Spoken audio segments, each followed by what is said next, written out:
नमस्कार, कोरोना अपडेटमा स्वागत छ। म केशव शर्मा। हामी कोरोना भाइरसबारे अपडेट लिएर उपस्थित भएका छौँ। विश्वभर कोरोना संक्रमणको महामारीका कारण जनजीवन अस्तव्यस्त बन्न पुगेको छ। कोरोना संक्रमणबाट संक्रमित हुने र मर्नेको सङ्ख्या दिन प्रतिदिन बढेको बढै छ। यसको रोकथाम तथा नियन्त्रणका लागि विश्वका धेरै मुलुक लकडाउनमा छन्। केही मुलुकमा लकडाउनलाई खुकुलो पनि पारिँदै लगेको छ। तर पनि संक्रमण बढ्ने क्रम रोकिएको छैन। नेपालमा पनि कोरोना संक्रमण फैलन नदिन लकडाउन गरिएको छ। तर लकडाउन लम्बिँदै जाँदा कोरोना संक्रमणको दर घट्दै जानुपर्नेमा झन्झन बढ्दै गएको देखिन्छ।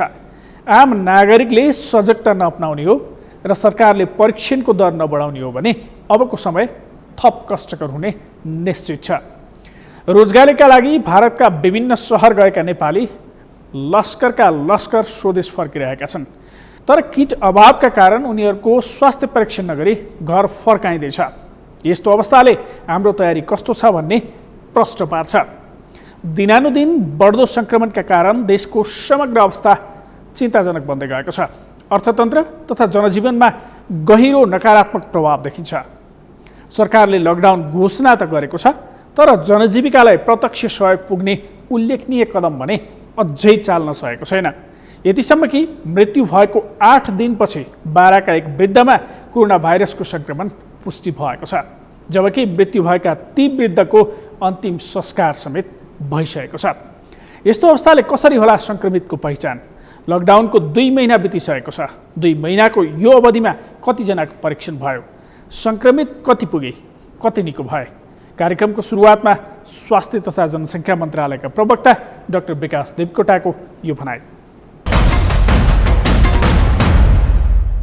आज जेठ 12 गते पहिलो अपडेट मैले प्रयोगशालाको परीक्षणबाट गराउन चाहन्छु। पीसीआर विधिबाट गरिएका परीक्षणहरूको आजसम्मको संख्या 51,642 पुगेको छ। त्यसैगरी आरडीटी विधिबाट गरिएका परीक्षणहरूको संख्या 95,192 पुगेको छ। गत 24 घण्टामा मात्र पीसीआर विधिबाट थप 2,904 वटा परीक्षणहरू भएका छन् भने आरडीटी विधिबाट भएका परीक्षणहरूको संख्या गत 24 घण्टामा 5,166 रहेको छ।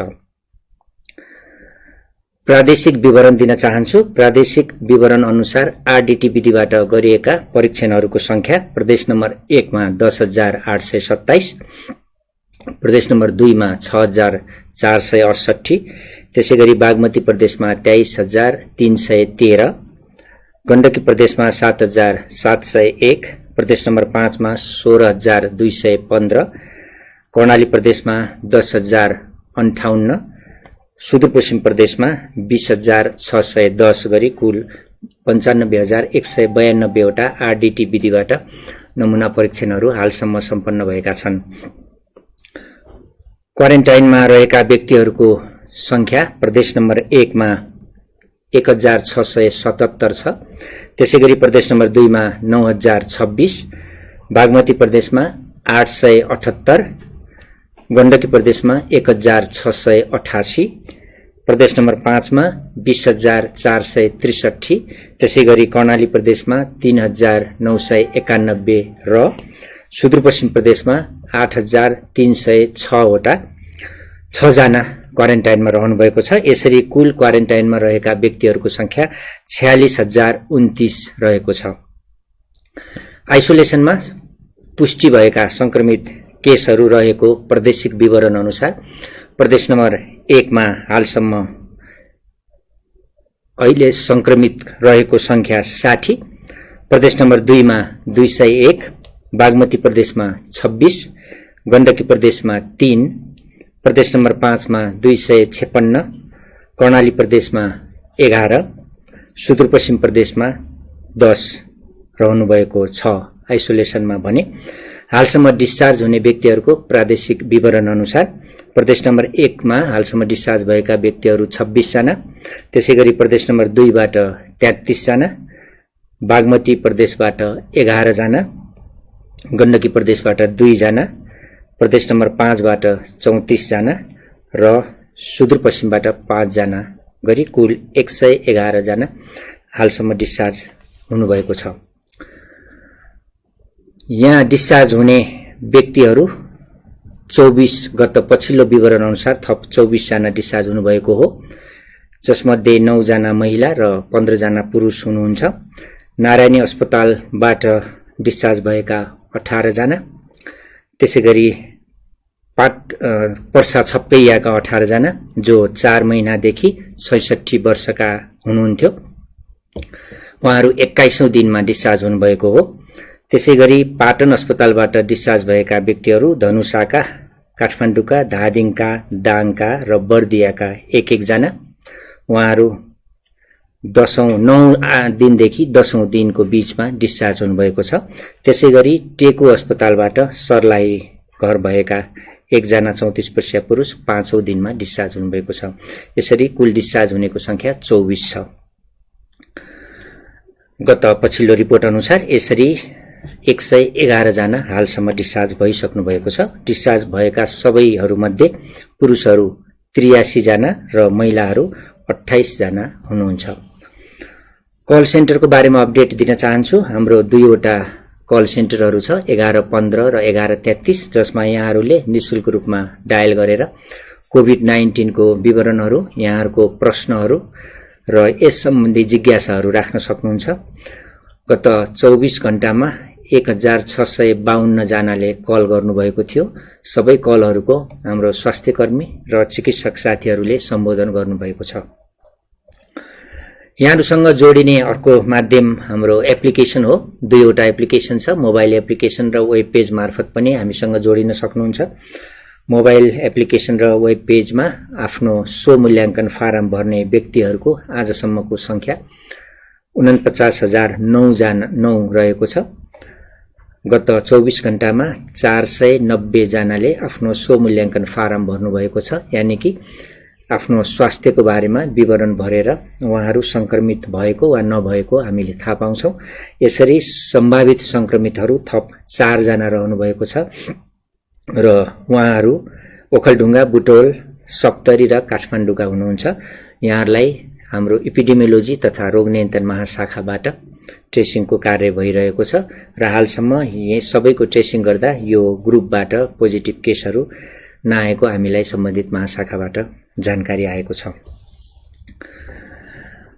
कोभिड-19 को नमुना परीक्षण गर्ने प्रयोगशालामा 1 प्रयोगशाला थप भएको छ। यसरी कुल अब देशभरका 20 वटा प्रयोगशालाहरूमा कोभिड-19 को पीसीआर विधिबाट परीक्षण हुने गरेको छ। टियुटिएच महाराजगञ्जको टिचिङ हस्पिटल महाराजगञ्ज स्थित त्रिभुवन विश्वविद्यालय शिक्षण अस्पतालमा हिजोदेखि आरटीपीसीआर मसिन जडान भई काम सुरु भइसकेको छ। परीक्षण सुरु भएर सञ्चालनमा आएको छ। यो सँगै संख्या 20 पुगेको छ। संक्रमित व्यक्तिहरूको विवरण दिन चाहन्छु। नयाँ संक्रमित व्यक्तिहरू पछिल्लो अपडेट अनुसार 6 जनाको पहिचान थप भएको छ। सेती अस्पतालको प्रयोगशालामा गरिएको परीक्षणमा अछाम मेल्लेक गाउँपालिकाका व्यक्ति जो अछाम अस्पतालमा रहनु भएको छ 32 वर्षीय पुरुष हुनुहुन्छ। त्यसैगरी भेरी अस्पतालको प्रयोगशालामा गरिएकोमा जम्मा 3 जनाको पोजिटिभ आएको छ। गुलरिया 10 बर्दियाका 22 र 24 वर्षीय पुरुष, त्यसैगरी गुलरिया 2 बर्दियाकै 18 वर्षीय पुरुषमा पोजिटिभ देखिएको छ। त्यसैगरी नारायणी अस्पतालको प्रयोगशालामा गरिएको परीक्षणमा 2 जना पोजिटिभ देखिनु भएको छ। उहाँहरू जिरा भवानी गाउँपालिका 4 पर्साका कालिकामाई क्वारेन्टाइनमा रहेका एक 18 वर्षीय पुरुष, त्यसैगरी काठमाडौँ महानगरपालिका 15 घर भएका कलैया 12 मा कार्यरत 1 जना 28 वर्षीय पुरुष जो कलैयामा हुनुहुन्छ, उहाँ पनि संक्रमित देखिनु भएको छ। यसरी थप 6 जना नयाँ संक्रमितको पहिचान भएको छ। संक्रमितहरूको प्रादेशिक विवरण दिन चाहन्छु। प्रदेश नम्बर 1 का 7 वटा जिल्ला संक्रमित जिल्ला रहेका छन् अहिले, जसमा 86 जना कुल संक्रमितको संख्या छ भने प्रदेश नम्बर 2 का सबै 8 जिल्ला संलग्न छन्, जसमा 235 जना संक्रमितहरू हुनुहुन्छ हालसम्म। बागमतीका 11 जिल्लामा 38 जना, त्यसैगरी गण्डकीका 3 जिल्लामा 5 जना, प्रदेश नम्बर 5 का 7 जिल्लामा 292 जना, कर्णाली प्रदेशका 2 जिल्लामा 11 जना र सुदूरपश्चिमका 5 जिल्लामा 15 जना हालसम्म संक्रमितको संख्या रहेको छ प्रादेशिक विवरण अनुसार। अब अन्तिममा एउटा फेरि दुःखद खबर। नेशनल मेडिकल कलेज वीरगंज पर्सामा गत 4 गते कलैया 7 बाराका 70 वर्षीय पुरुषको मृत्यु भएको थियो, जसमा कोभिड-19 को आरटी-पीसीआर विधिबाट गरिएको परीक्षणमा पोजिटिभ देखिएको छ। यो सँगै पोजिटिभ देखिएका मृत्युहरूको संख्या 4 पुगेको छ। उहाँको बारेमा भन्नुपर्दा ट्युबरकुलोसिस भएको, उहाँको दीर्घ श्वास प्रश्वास सम्बन्धी समस्या भएको, सास फेर्न गाह्रो भएर गत जेठ 2 गते अस्पतालमा भर्ना हुनुभएको, आईसीयूमा उपचार भएको र जेठ 3 गते नै स्वाब कलेक्सन भएको थियो। नारायणी अस्पतालको प्रयोगशालामा परीक्षण गर्दा शंकास्पद भेटिएपछि उहाँलाई पुनः थप परीक्षणको लागि उहाँको नमुना परीक्षण राष्ट्रिय जनस्वास्थ्य प्रयोगशाला टेकुमा पठाइएको थियो र त्यहाँ पनि गर्दा पोजिटिभ आएको छ र यो उहाँको त्यसपछि 4 गते मृत्यु भयो र जेठ 5 गते नै उहाँको सम्पर्कमा रहेका व्यक्तिहरू सबैको स्वाब कलेक्सन गरेर परीक्षणको लागि राष्ट्रिय जनस्वास्थ्य प्रयोगशालामा पठाइसकिएको अवस्था छ। त्यस्ता सम्पर्कमा रहेका व्यक्तिहरूको यसअघि नै 6 जनाको संक्रमण देखिसकिएको थियो र थप परीक्षणहरू पनि स्वाब नमुना कलेक्सन सँगै भइरहेको छ। यो सँगै कुल कोभिड-19 बाट मृत्यु हुनेको संख्या 4 रहेको छ भने यो पछिल्लो नयाँ संक्रमितको 6 र यो 1 जना मृत्यु भएको 1 गरी कुल 7 वटा थप संक्रमित पोजिटिभ भएको छ र हालसम्म संक्रमितको संख्या यसो गर्दा 682 पुगेको छ। 682 मध्ये 602 जना पुरुष र 80 जना महिलाहरू हुनुहुन्छ। सबै नयाँ संक्रमितहरूको कन्ट्याक्ट ट्रेसिङ गर्ने कार्य एपिडेमियोलोजी तथा रोग नियन्त्रण महाशाखा मार्फत भइरहेको छ। त्यसैगरी हामीलाई पछिल्लो अपडेट भर्खरै प्राप्त अनुसार तौली हावाबाट 1 जना थप डिस्चार्ज हुनुभएको छ। उहाँ स्वास्थ्यकर्मी हुनुहुन्थ्यो। यसरी 111 र यो थप 1 जना गरी कुल डिस्चार्ज हुनेको संख्या निको भएर घर फर्कने व्यक्तिहरूको संख्या 112 पुगेको छ। विज्ञहरूका अनुसार संक्रमित थपिँदै जाँदा भाइरल लोड बढ्दा भाइरसको व्यक्तिलाई आक्रमण गर्ने शक्ति समेत बढ्दै जान्छ। संक्रमण बढ्यो भने भाइरल लोड बढ्दै जान्छ। यसले व्यक्तिलाई संक्रमण गर्ने मात्र नभई रोग नै निम्त्याउँछ। कहाँ संक्रमण बढी छ, कहाँ कम छ भनेर पत्ता लगाउने एउटै उपाय हो व्यापक स्वास्थ्य परीक्षण। नेपाल सरकारले कोरोना भाइरस परीक्षणको दायरा क्रमिक रूपमा बढाइरहेको जनाए पनि विभिन्न जिल्लामा परीक्षण किटको अभावमा परीक्षण रोकिएको छ। संक्रमितको संख्या धेरै भएका जिल्लाहरूमा समेत परीक्षणको दायरा बढ्न सकेको छैन। उता भारतबाट आउने क्रम समेत रोकिएको छैन। परीक्षणको दर बढाउनका लागि त्रिभुवन विश्वविद्यालय शिक्षण अस्पताल महाराजगञ्जमा पनि पीसीआर परीक्षण ल्याब स्थापना गरिएको छ। यो सँगै देशभरि पीसीआर परीक्षणका लागि 17 वटा ल्याबहरू सञ्चालनमा आएका छन्। संक्रमितको संख्या बढिरहेको अवस्थामा परीक्षणको दायरा बढाउन यसले कति सहयोग पुग्छ? राष्ट्रिय जनस्वास्थ्य प्रयोगशालाका निर्देशक डाक्टर रुना झाको यो भनाइ। लोड बढिरहेको अवस्थामा चाहिँ सबैतिर हाम्रो क्यापासिटी स्ट्रेच गर्नुपर्ने एकदमै आवश्यक हुन्छ। त्यो हिसाबले एउटा टियुटिएचले पनि आफ्नो तर्फबाट के कन्ट्रिब्युसन गर्छ त्यो एउटा एकदमै पोजिटिभ कुरा हो। खालि मेरो एउटा रिक्वेस्ट चाहिँ के छ भने यो ल्याब चाहिँ आफ्नो म्याक्सिमम् क्षमतामा चल्नुपर्छ। त्यो चाहिँ एउटा मैले विशेष रिक्वेस्ट गरेँ। खालि ल्याब भएर अल्टिमेटली एउटा सानो ल्याब जस्तो 10वटा 20वटा 30वटा मात्र परीक्षण गरेर बस्ने हो। यति इन्भेस्टमेन्ट यति सबजना चाहिँ पोजिटिभ चाहिँ त्यति महत्त्व राख्दैन। त्यसले फुल क्यापासिटीमा कति सकिन्छ 200 त कमसेकम गर्नु पऱ्यो, 300 400 500सम्म पर डे कसरी यसलाई लाने यसको क्यापासिटी उतातिर पनि ध्यान दिनु पऱ्यो ताकि भोलिको डेटमा रियली नै यसले एउटा न्युमेरिकली कन्ट्रिब्युट गर्न सकोस्।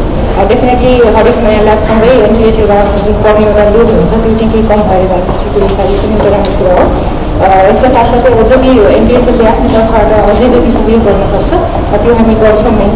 रिसेन्टली नै हामीले एउटा ट्रेनिङ गरेर यहीँको 2 जना स्टाफ र सेन्ट्रल डिपार्टमेन्ट अफ माइक्रोबायोलोजीबाट चाहिँ 2 जना स्टाफलाई एउटा पिसिआरमा ओरिएन्टेसन ट्रेनिङ पनि दिएका थियौँ। आवश्यकता पऱ्यो भने थप पनि दिन्छ। अब कुनै टेक्निकल सपोर्ट हामीसँग हुन्छ भने चाहिन्छ भने त्यो पनि हामी गर्न तयार छौँ। खालि एउटा रिक्वेस्ट चाहिँ यसलाई चाहिँ फुल फ्लेज क्यापासिटीमा रन गरिदिनु पऱ्यो। निर्देशक झाको भनाइसँगै कार्यक्रममा एकैछिन विश्राम।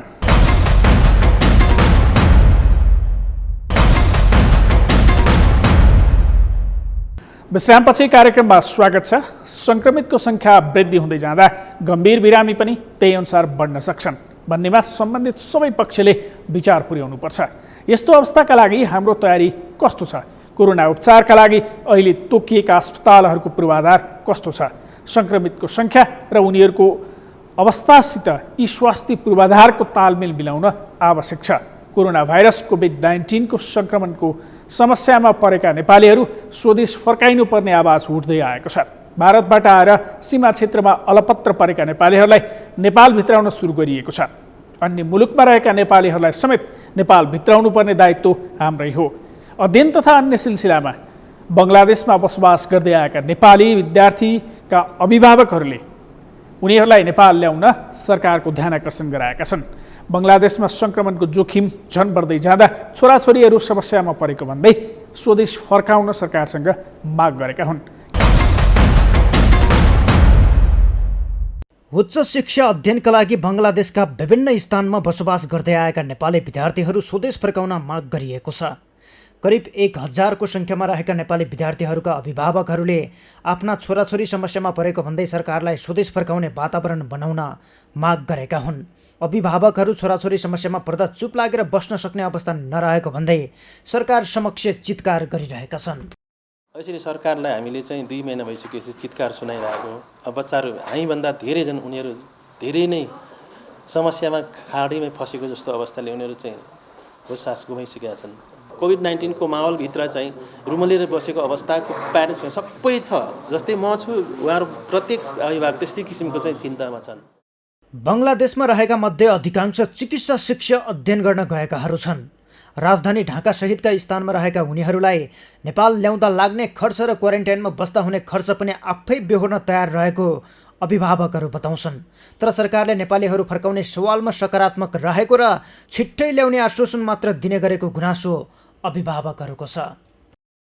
बाबा अब हामी पनि घर आउनु पर्ला, यहाँ यस्तो अवस्था भयो, सबैतिर कलेज बन्द भयो, हस्पिटलहरू बन्द भए, अब होस्टेल पनि हाम्रो सायद चाँडै बन्द हुन्छ, हामीलाई पनि घर ल्याउने व्यवस्था गरिदिनु होला भनेर आफ्नो छोराछोरीले हामी सबैलाई भनेपछि अब हामीलाई पनि हामी अवश्य चाहन्छौँ कि अब यस्तो बेलामा यस्तो जोखिमको समयमा आफ्नो छोराछोरीहरू आफूसँग रहोस् र त्यसमाथि सरकारलाई आर्थिक भार नपरोस् भनेर हामी सम्पूर्ण अभिभावकहरूले हवाईजहाज मार्फत ल्याउँदा लाग्ने खर्च र उनीहरूलाई क्वारेन्टाइनमा राख्दा लाग्ने खर्च पनि हामीले आफू बेहोर्नलाई तयार रहेको कुरा पनि हामीले जानकारी गरायौँ।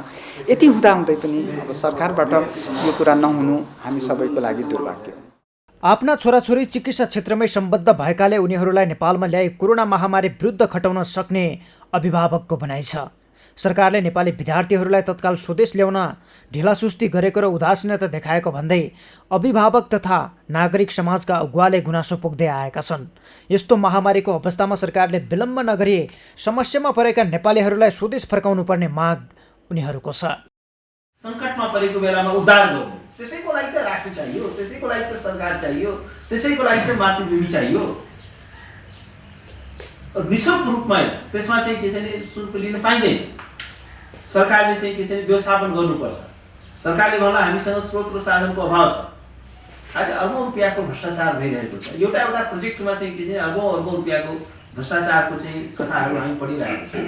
स्रोत र साधनको अभाव छैन, यहाँ चाहिँ त्यसरी बिल्कुलै मौके देखिरहेको छ भने व्यवस्थापनको कमी देखिन्छ र राज्यको अकर्मण्यता उदासीनता देखिन्छ।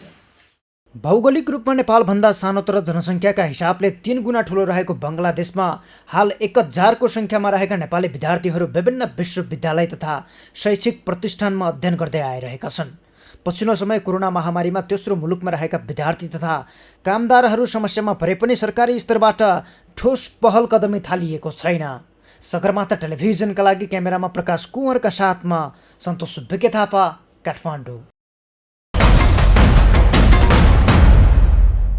विदेशमा रहेका नेपालीलाई नेपाल ल्याएर उनीहरूको समयमै परीक्षण हुनुपर्ने हो, तर क्वारेन्टाइनमै रहेकाहरूको समेत किट अभावका कारण परीक्षण हुन सकेको छैन। लकडाउनको अवधि लम्बिँदै गएको छ, तर लकडाउनसँगै परीक्षणको दर समेत बढ्नुपर्नेमा त्यसो हुन सकेको छैन। लकडाउनका कारण अर्थव्यवस्थामा नकारात्मक असर परेको छ। सवारी साधन चल्न सकेका छैनन्, होटल रेस्टुरेन्ट सुनसान छन्, यतिसम्म कि बजारको व्यवस्थापन हुन नसक्दा कृषकले उत्पादन गरेको कृषि उपजले समेत बजार पाउन सकेको छैन। यस्तो अवस्थामा दीर्घकालीन असर पर्ने भएकाले यसको विषयमा समेत सम्बन्धित निकायले समयमै ध्यान दिनु आवश्यक छ। बाँकेको नेपालगञ्जका किसानले उत्पादन गरेको कृषि उपजको अवस्था कस्तो छ? अबको पालामा यो सामग्री। देशमा एकातिर कोरोनाको त्रासले मानिसहरूलाई मनोवैज्ञानिक रूपमा सताएको छ भने आफूले उत्पादन गरेको कृषि उपज समेत बेच्न नपाउँदा किसानहरू थप समस्यामा परेका छन्। बाँकेको जानकी गाउँपालिका 3 का किसानहरूले लगाएको गोलभेडाले उचित बजार नपाउँदा खेतबारीमै कुहिएर नष्ट हुन थालेको छ। देशमा जारी लकडाउनमा कृषकहरूले उत्पादन गरेको तरकारी व्यवस्थापनका लागि स्थानीय स्तरमा योजना बन्न नसक्दा कृषकहरू मर्कामा परेका छन्। कृषकहरूले उत्पादन गरेको कृषि उपजहरू बिक्रीका लागि तरकारी बजारहरू बन्द हुँदा नगदे बाली गोलभेडा खेतमै कुहिन थालेको हो। लकडाउनले गर्दा कृषकहरूले कृषि उत्पादनमा प्रयोग हुने सामान्य औजार समेत नपाउने अवस्था आएको छ। किसानहरू श्रम र पैसा लगानी गरेर लगाएको बाली खेतमै खेर जाँदा समेत कुनै पनि तहका सरकारको नजरमा नपरेको भन्दै गुनासो गरिरहेका छन्। यहाँ हामीहरूको मन्डी बन्द छ, रानीतला मन्डी खुल्यो भए यति तयार हुन्थ्यो, सबै सिधिहाल्थ्यो। अब मन्डी बन्द छ, हामीहरू बेच्नै पाएनौँ। त्यही लागि यो सरिराखेको छ, अरू केही हामीहरूले पानी पनि मोटर हाम्रो बोरिङ बिग्रिएको छ। अब त्यसको त लागि अहिले सामानै मिल्दैन। हिजो पनि गएँ, अस्ति पनि गएँ, सामानै भेटेन। जानकी गाउँपालिका वडा नम्बर 3 मा अहिले करिब 8 बिघामा तरकारी खेती गरिँदै आएको छ। बाँके प्रशासनले अत्यावश्यक खाद्यान्न बिक्री वितरणका लागि भने निश्चित समय तोकिदिएको छ। यसरी जिल्ला प्रशासन बाँकेले तोकेको समय कृषक अनुकूल नभएको हुँदा आफूहरूले उत्पादन गरेको तरकारी बजारसम्म पुर्याउन नसक्दा तरकारी खेतबारीमै कुहिएर गएको कृषकहरू बताउँछन्। 50% मात्रै बिक्री हुन्छ। बाँके जिल्लाको सिडिओ या सर्वदलीय समितिले अहिले जुन यो निर्णय के गरेछ, 11 बजेदेखि 3 बजेसम्म खोल्ने। त्यस बेलामा घाम हुन्छ, घाममा मान्छे पनि घरबाट आउँदैनन् र हामीलाई त्यो बिक्री गर्नलाई समस्या छ। या त 10 देखि साँझ 6-7 बजेसम्म हुनु पर्यो, या त 2 बजेदेखि 7 बजेसम्म हुनु पर्यो, अनि हामी बिक्री गर्न सक्छौँ। हाम्रो त आधे सब्जी कुहेरै गइराखेको छ, बिक्री गर्न सकेको छैन। कृषकले उत्पादन गरेको लाखौँ बराबरको गोलभेडा, भिन्डी, लौका, करेला, बोडी, फर्सी लगायतको तरकारी खेतमै खेर जान थालेपछि त्यहीँका स्थानीयहरू आफूलाई चाहिने तरकारी किन्नका लागि कृषकको खेतमा आउने गरेका छन्। कृषकहरूले कडा मेहनतका साथ उब्जाउ गरेको गोलभेडा लगायतको तरकारीलाई स्थानीय सरकारले नै व्यवस्थापनका लागि केही योजनाहरू बनाउँदा राम्रो हुने उनीहरूको सुझाव छ। सरकारलाई अब मैले के भन्न चाहन्छु भने आफ्नो ठाउँमा या आफ्नो कुनै इलाका हुन्छ कि कुनै ठाउँमा यो बजार व्यवस्थापन गरिदिएको भए अब किसानहरूलाई पनि फाइदा हुन्थ्यो जस्तो। तराईका जिल्लामध्ये बाँके कृषि उत्पादनमा राम्रो योगदान दिने जिल्ला हो। देश विषम परिस्थितिमा हुँदा समेत यहाँका कृषकहरू कृषि उत्पादनलाई बडो लगनका साथ गरिरहेका छन्। कृषिलाई नै मूल पेसाको रूपमा अगालेका किसानहरूलाई वर्तमान परिस्थितिमा कृषकले एक्लो लगानीबाट उत्पादन गरेको गोलभेडा लगायतका तरकारीहरूले उचित बजार नपाउँदा कृषकहरू निकै मर्कामा परेका हुन्। स्थानीय सरकारले किसानहरूलाई केही सहुलियत दिन नसके पनि खेतमै कुहिन लागेको तरकारी उपभोक्तासम्म पुर्याएर सहयोग गरे किसान कृतज्ञ हुने थिए। सगरमाथा टेलिभिजनका लागि बाँकेबाट मधु पौड्यालको रिपोर्ट। बाँकेका किसानको यो समस्यापछि कार्यक्रममा एकैछिन विश्राम।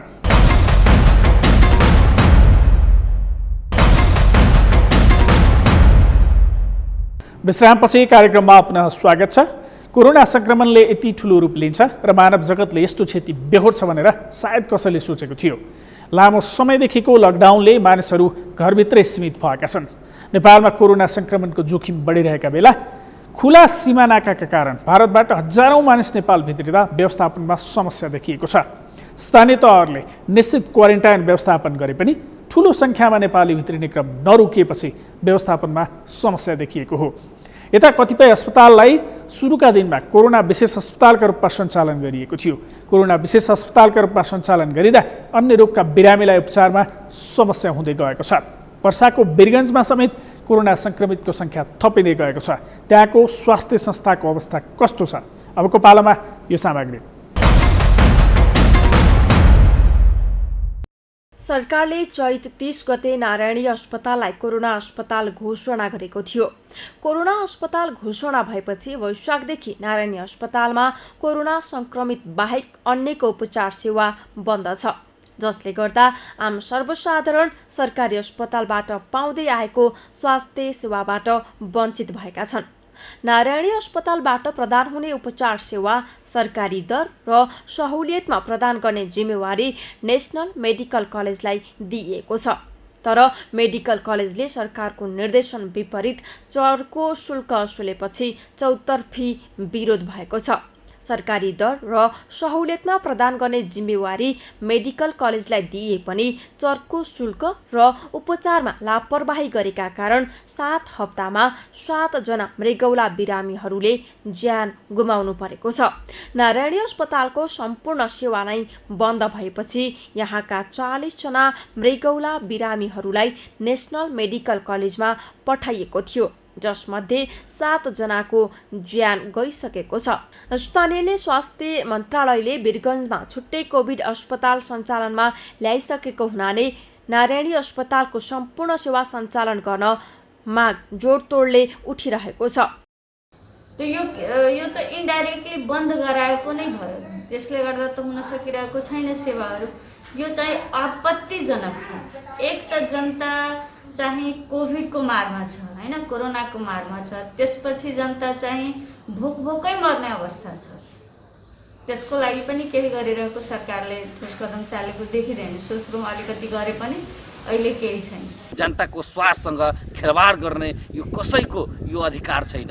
र अर्को चाहिँ विकल्पको रूपमा अर्को चाहिँ नारायणी अस्पतालको कोभिड अस्पताल भइसकेको वर्तमान अवस्थामा पनि यहाँको व्यवस्थापकहरूको कमी कमजोरीले त्यो चाहिँ सेवा पुनः चाहिँ त्यहाँको सङ्क्रमितहरूलाई त्यहाँ ट्रान्सफर नगरेर त्यहाँ हस्तान्तरण नगरेर त्यो सेवा चाहिँ दुर्भाग्यपूर्ण अवस्थामा अहिले पनि चाहिँ बन्द गरिएको अवस्था छ।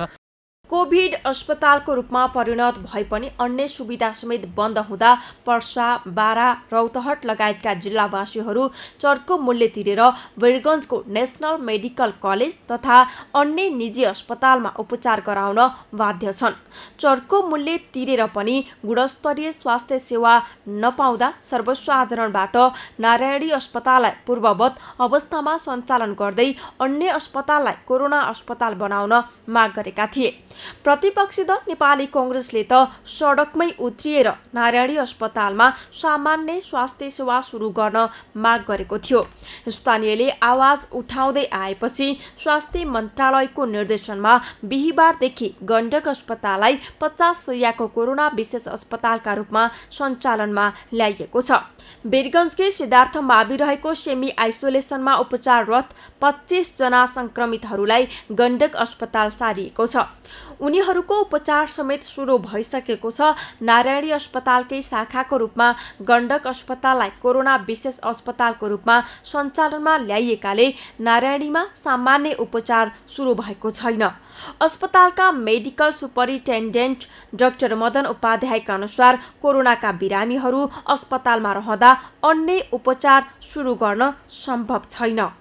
जो कोभिड पोजिटिभ हुनुहुन्छ उहाँहरूलाई चाहिँ मन्त्रालयको निर्देशनअनुसार क्रमिक रूपमा डिस्चार्ज गर्दै जाने र नयाँ बिरामीको भर्ना चाहिँ अस्थायी अस्पतालमा गर्ने र क्रमिक रूपमा हाम्रो जुन रोकिराखिएका सेवाहरू छन्, जुन नियमित हामीले सेवा प्रवाह गर्नलाई जुन हामी अहिले वञ्चित भएका छौँ कोभिड अस्पताल भएपछि त्यो सेवालाई सुचारू गर्नु नै हो।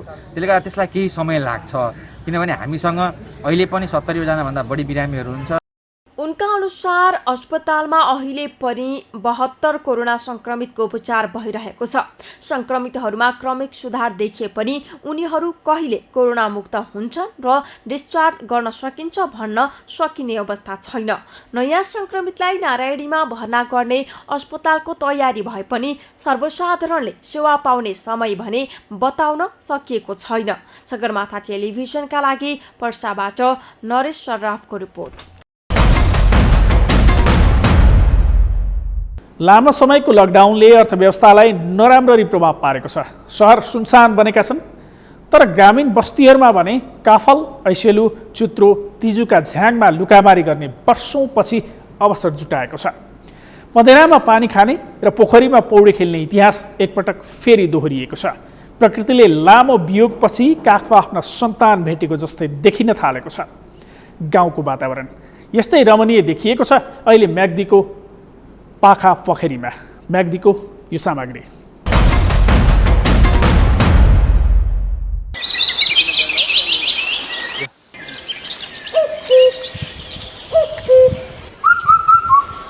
पछिल्लो समय गाउँका बस्ती पखेटा लागेर गएका चराका बचेरा कहिल्यै गुड नफर्के जस्तै भएका थिए। कुनै समय मानव चहल पहलले गुन्जायमान थिए गाउँका बाटाघाटा, चौतारा, पानी पँधेरा र पोखरीहरू। केही वर्ष यता यी सबै झाडीमा परिणत भएका थिए। गोठाला र खेतालाका गीत सुनिन छोडिएको थियो। पँधेरामा पानी खाने र पोखरीमा पौडी खेल्ने इतिहास नयाँ पुस्ताले पत्याउन पनि छोडेका थिए। वनका ऐसेलु, काफल, चुत्रो, ज्यानमान्द्रो, मछ्यान्नो चराचुरुङ्गीको आहारमा सीमित थिए। या त भुइँमा झरेर कुहिनुको विकल्प थिएन। तर यति बेला अवस्था फरक देखिएको छ। कोरोना भाइरसको त्रासले विदेश र सहरबाट गाउँमा आएका बालबालिकादेखि पाका उमेरसम्मका मानिसहरूको चहल पहलले गाउँमा चाडपर्व आए जस्तै भएको छ। पहिले त आफ्नो आफ्नो काममा बाहिर जान्थे। अहिले यो लकडाउनले गर्दा सबै घरैमा छन्। काफल औषधहरू पाक्ने हिस्सामा पनि यही नै हो र घर आएको मान्छे त्यहीमै रमाएर बसेका छन् है। रमाएका छन् तापनि पिर त कोरोनाको पिर ठुलै परेको छ। कोरोनाले काफल, ऐसेलु, चुत्रो, तिजु, ज्यानमान्द्रोको झ्याङमा लुकामारी गर्ने वर्षौँपछिको अवसर जुराएको छ। जङ्गली फलफुल खानलाई वनमा जानेको लर्को देख्दा प्रकृतिले लामो वियोगपछि काखमा आफ्ना सन्तान भेटेको जस्तै देखिन थालेको छ। वर्षौँदेखि सहरमा अर्काको खटनपटन, प्रदूषण र कोलाहलमा व्यस्त दैनिकी गुजारेकाहरू आमाको प्रेमिल काखमा रमाउन पाए झैँ खुसी देखिन्छन् गाउँ फर्किएकाहरू पनि। अब बाल्यकालको याद आइरहेछ। बेनी बसेको भए किनेर खान पर्थ्यो। अब लकडाउनको भएको भए कारणले यसो गाउँतिर आएको बेलामा यसो जङ्गलतिर काफल, औसलु खाइरहेका छन्। रमाइलो भइरहेछ। साथीभाइहरूसँग भेट भइएको छ बाल्यकालको र जङ्गलतिर आउँदै दिन बितिरहेछ। वसन्त ऋतु प्राकृतिक हिसाबले रमाइलो र सुन्दर मानिन्छ। यही सिजनमा जङ्गलमा धेरै प्रकृतिका फलफुल पाक्छन्। सहर बजारमा जङ्गली फलफुल चाख्न महँगो मूल्य तिर्नुपर्छ। तर गाउँमा फर्केकाहरू रुखमै चढेर आफै टिपेर ताजा फलफुल खान पाएका छन्।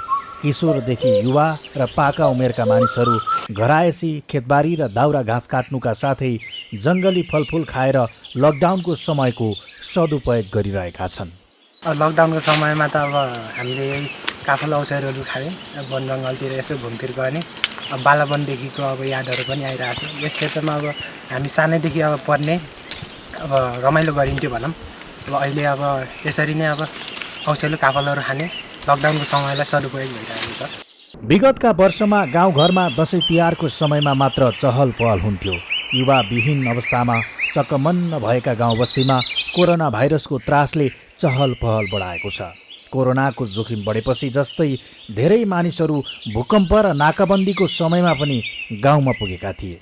लकडाउनपछि गाउँमा बढेको चहल पहलले वन्यजन्तु र पक्षीहरूले पनि मानव बस्ती नजिकै भएको अनुभव गर्न थालेका छन्।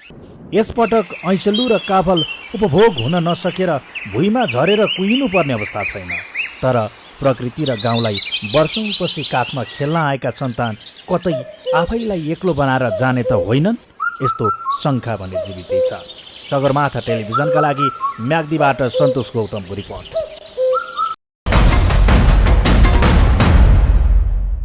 आजसम्म आइपुग्दा यो महामारीले विश्वका सबैजसो देशमा प्रवेश पाइसकेको छ।